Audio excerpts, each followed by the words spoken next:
To make that variable, which is you, powerful, here's something to consider. It's called the 4 ifs that make life worthwhile. Here's the first one. Life is worthwhile if you learn. You got to have the information. Without information, our dreams die. We don't have the chance to capitalize on opportunity without the information. So you have to learn, you have to know. It's very important to make life worthwhile. First, you've got to know. We learn first from other people's experiences that come along and teach us, like HBN, like the workshops, like the classes, like the seminars being done around the world. One unique way of learning from other people. But also you've got to learn from yourself. You know, if you've had a poor week, just sit down and go over that week and say, what mistakes did I make? What did I leave undone that I should have done? Here's a couple of things. If I would have done this, I'm telling you, it would have been a different week. If you'll treat it that serious, you can learn whatever it takes to make your life worthwhile. Next, life is worthwhile if you try. You got to do something with what you've learned. Put it to work.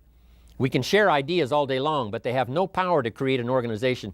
The ideas have no power to build a city, no power to conquer disease, no power to bring health, no power to change people's lives unless the ideas are put to work, unless somebody makes a phone call, unless somebody conducts a meeting, unless somebody talks person to person, unless somebody writes a letter, unless somebody takes action. Ideas are neglected. They gather dust. They serve no purpose. So life is worthwhile, first of all, if you learn, and second, if you try. And if you try and it doesn't work out at first, you simply try again. There's more than one way up the mountain. There's more than one way to solve the problem. Try it again. Next, life is worthwhile if you stay. You just have to hang in there. Life is like seasons. You plant in the spring, but you don't plant one day and reap the harvest the next day. It takes time. Some people plant in the spring and they leave in the summer. The weather's a little too hot. The summer's a little too long. You know, the bugs are a little too ferocious. The weeds are everywhere. But you have to learn not only to plant in the spring, but to stay through the summer. It takes time for someone to change. It takes time for someone to comprehend. So you have to have the patience to stay in the field until finally the harvest comes. And you got to have that kind of patience with yourself, right? You can't learn it overnight. You can't accomplish it overnight.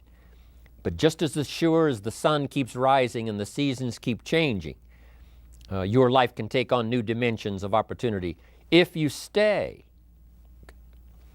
You've got to stay until the game is finished.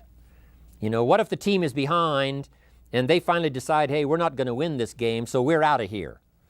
And they leave the field or they leave the court. See, we would run them out of town. If you've signed up to play the game, at least stay until that game is over. You don't have to play another game, but if you're signed up for this one, stay until it's finished. So, learn to stay. Learn to hang in there.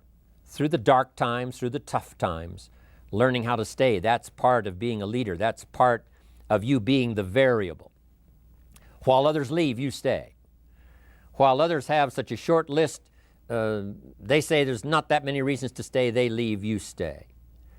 For those who give up at the least little sign of difficulty, but you stay. That's what will make the difference in your income versus everyone else's.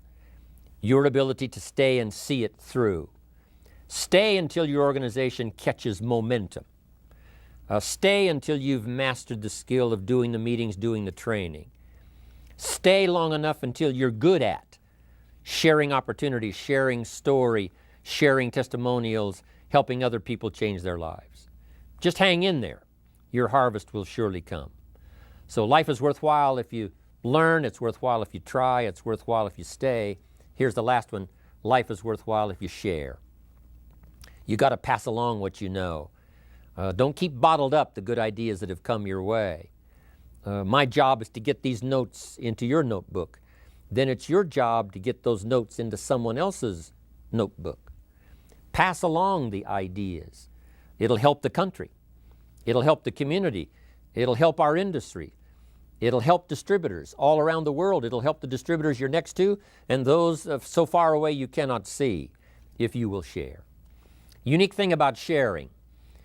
If you share, you create room for more to replace what you've shared. If a glass is full, if this cup is full, can you put any more in it? And the answer is yes, if you pour some out. So if you pour some out, now you've got room to expect some more.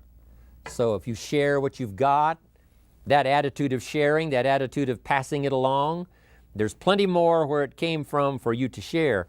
But if you start sharing by some miracle process, life opens up the windows, opens up the channels, and you'll start receiving even more if you share what you've got. That's why I'm here, for a self-interest reason, because if I share, sure enough, more ideas will flow. If I share with you what I've got, sure enough, I'll open up a place in my consciousness and in my life for more to be poured out upon my life. And so that's why I want to share. Yes, I do wish to help you. Yes, I do wish to lend a hand. I wish to inspire you. I wish to give you ideas that you can at least check them out and see if they might not work for you. But that's not the only reason. It's a self-interest reason, because it says if you give, it isn't gone. If you give, it's invested. And sure enough, from sometimes strange sources, it comes back to you in ways that you never thought of if you develop this idea of sharing.